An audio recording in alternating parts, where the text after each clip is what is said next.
Are you craving sizzling carne asada tacos but prefer a milder experience? Well, today we're ditching the heartburn but not the flavor with my carne asada tacos with mango salsa and cilantro lime crema. We're talking restaurant-worthy taste minus the heat and all made with easily digestible ingredients. But you can easily bring your own spice and add some fire if you like. If you love the onion flavor in salsa but find that it's sometimes a little difficult to digest, then I have two really great hacks for you. The first hack is to use a milder onion like green onions instead of the red onions. You can slice into this light green area and down into the white, and I found this gives great onion flavor but has less effect on digestion.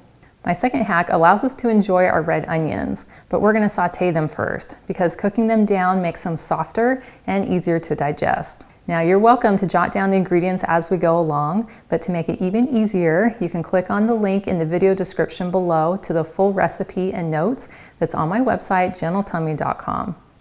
Now, when it comes to the corn, you could use fresh, canned, or frozen.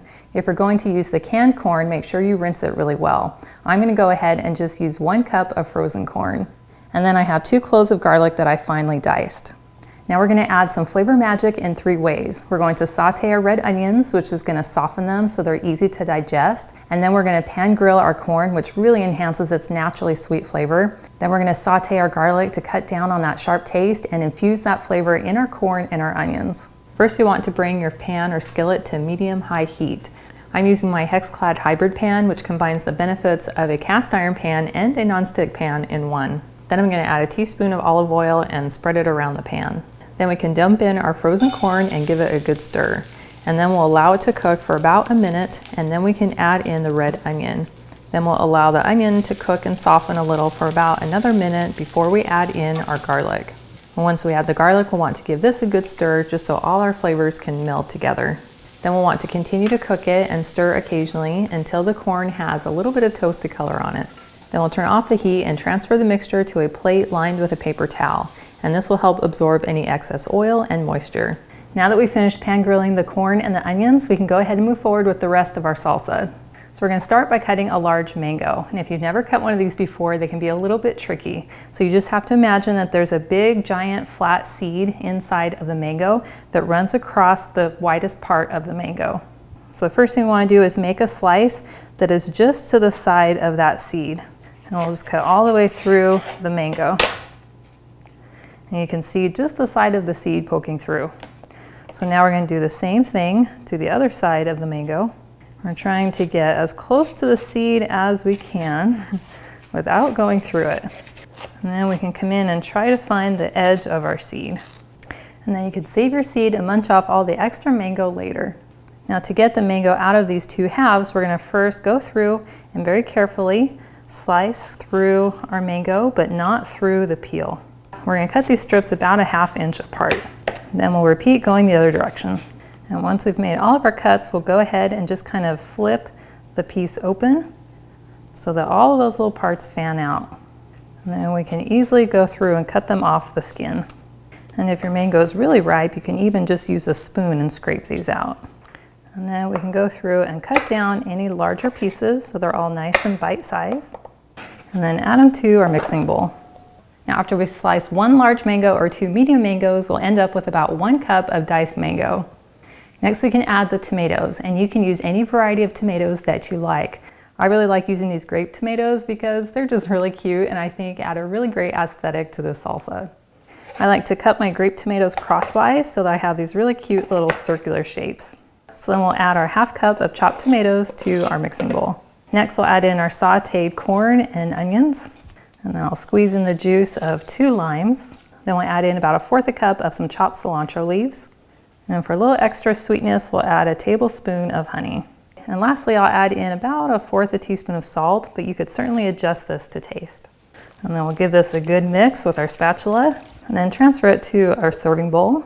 And this is ready to enjoy. To make this delicious carne asada, we're going to start by making a very simple marinade.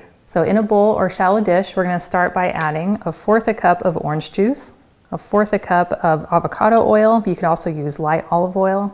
And for a bright citrusy flavor, we're going to cut 2 limes, and then we'll juice those right in. Now you're welcome to jot down the ingredients as we go along, but to make it even easier, you can click on the link in the video description below to the full recipe and notes that's on my website, gentletummy.com. And for a little deeper and smoky flavor, I'm going to add a tablespoon of Worcestershire sauce, and you can make sure that it's gluten-free if you're needing a gluten-free option. Then I'll add about 1/4 cup of chopped fresh cilantro, and I have 3 cloves of garlic that I minced using my garlic press. And then for our seasonings, we're going to add a teaspoon of some dried oregano, a teaspoon of some cumin, and a teaspoon of salt, and a few dashes of pepper. And then we simply just stir this together in our dish. Now for the steak, we're going to add 1 to 2 pounds of either a skirt steak or a flank steak. As you can see, it's in this really long piece that's sliced nice and thin. I'm going to go ahead and just slice it in half to make it easier to work with and to cook. And then we can just dip it down into our marinade, making sure that it gets coated on both sides. We'll make sure both pieces get properly dunked. I wish you could smell my kitchen right now because it smells so good. Now that our meat has been thoroughly immersed in that delicious marinade, we'll go ahead and put on a lid. And then I'll put this back into the fridge and then allow it to marinate for anywhere between 1 to 4 hours. You have several options for cooking your carne asada. You could do it outside on the grill, you could do it in the oven, or you can do it on your stovetop. And you have 3 options for skillets that can handle the high heat and give that nice char on the outside of your steak. The first is using a cast iron pan with the grill pattern. The second is just a large traditional cast iron pan. And the third is using a hexclad pan, which is a hybrid between non-stick and cast iron. This is my favorite option because it can handle the high heat and it's really easy to clean. Well, here's our steak that's been marinating for several hours. And oh my goodness, that smells good. Now our steak has been marinating in all these juices, and if we were going to cook it outside on the grill, then we could just take it right out of our dish. But we're gonna be cooking this inside on our stovetop, and we want that steak to get that nice char as soon as it hits the hot pan. So we need to remove the excess marinade before the steak goes into the pan. So I've just lined my cutting board with some paper towels. And I'll just lift the steak up out of the marinade, let some of the excess juice drip off. Then I'll lay them down on my paper towel and just blot out the excess marinade. Now, since my pan isn't large enough to cook both of these at once, I'll go ahead and just cook them one at a time. First thing you'll want to do is bring your pan to a high heat, and this is necessary to get that nice char as soon as the meat hits the pan. With my hexclad pan, I'm going to add about a teaspoon of olive oil just to help activate the non-stick surface. Then you'll want to lay away as you place your steak inside the pan, and that instant sizzle lets you know that you are getting some delicious crispy flavor on the outside of your meat. Then you'll want to allow it to cook for about 2, maybe 3 minutes, or until it's nice and charred on the bottom. Another really important hack for getting the most flavor out of your steak is to season it with salt. Now, I should have done this before I put the meat into the pan, but that's okay. I can go ahead and add the coarse sea salt right now before I flip over the meat. Then you'll carefully flip it over and then cook it for another maybe 2 to 3 minutes.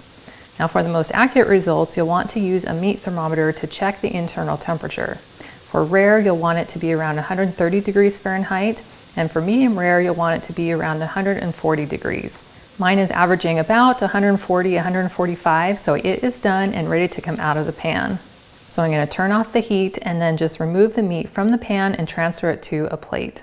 Since I still have another piece of meat to cook, I want to scrape out any of these little burnt bits out of my pan, and then I'm going to add just a little bit more of my olive oil, and then I'll proceed to cook my second piece of meat. Now, the most important hack for having juicy steak is to allow it to rest for about 10 to 15 minutes as soon as you take it out of the pan. And this gives all those juices a chance to soak back into all of those meat fibers. So here's our steak that's been resting for about 15 minutes, and it is ready to slice. Now, in slicing the meat, you're going to want to cut it against the grain. So as you look at the meat, you can see these horizontal stripes. So we want to cut it opposite of those stripes to get the best carne asada texture. So I'll just hold it in place and then go through and cut it against the grain. And I like to cut it nice and thin so it almost falls apart. You can see in this thicker part that we have the perfect medium to medium rare temperature. Now our steak is sliced and ready to go into our tacos. Do you love the health benefits of corn tortillas, but not after they've been soaking in oil in a frying pan? Well, neither do I, which is why I'm sharing this really easy hack for getting nicely toasted tortillas without any oil. You'll want to bring your fry pan to a medium-high heat, and using either a cast iron or a non-stick is going to work best. I'm going to use my hexclad fry pan because it combines the best of both. We'll simply take our corn tortilla, dip it in water, and place it directly into our fry pan. And that instant sizzle is the water creating steam that's going to soften our tortilla, and then our medium-high hot pan is going to toast it. Flip it over and we see it's perfectly toasted on the bottom, and then we'll let it sit for about another 30 seconds to toast on the bottom. And now we have this perfectly warm and toasted tortilla. Now that we have our lightly toasted tortillas and our carne asada and our mango salsa and our lime crema and some cotija cheese, we are ready to assemble our tacos. So I'm going to start with a tortilla, add a few strips of steak, a scoop of mango salsa, okay, 2 scoops of mango salsa, a few yummy plops of our lime crema, and to help balance out the tartness and just make it extra yummy, I'll add some cotija cheese, fold it in half, and it's ready to go. And so am I. That is so good. All those flavors are unbelievable together. I love the smoky charred flavor in the steak, and then getting those sweet and tangy flavors that come in from the salsa, and then adding in that lime crema just makes it super creamy. And I love adding the cotija cheese, it just takes it up another level. And I love that these are made super flavorful but easy on the spice, so they are heartburn friendly and easy to digest. Now, of course, you could ramp up the heat by adding a little bit of chili powder or some jalapenos or your favorite hot sauce. But at least everyone can enjoy these regardless of their spice tolerance. And I love that they're made with clean, natural ingredients, which means I'm gonna feel just as good even after I eat it. Well, thank you so much for hanging out with me today in my kitchen, and I've included a link to the full recipe, and it's in the video description below, and that takes you to my website, gentletummy.com. And I also invite you to like and subscribe to my channel. And if you know someone else who you think would love this recipe, please share this video with them. And I cannot wait to have you hang out with me again in my kitchen.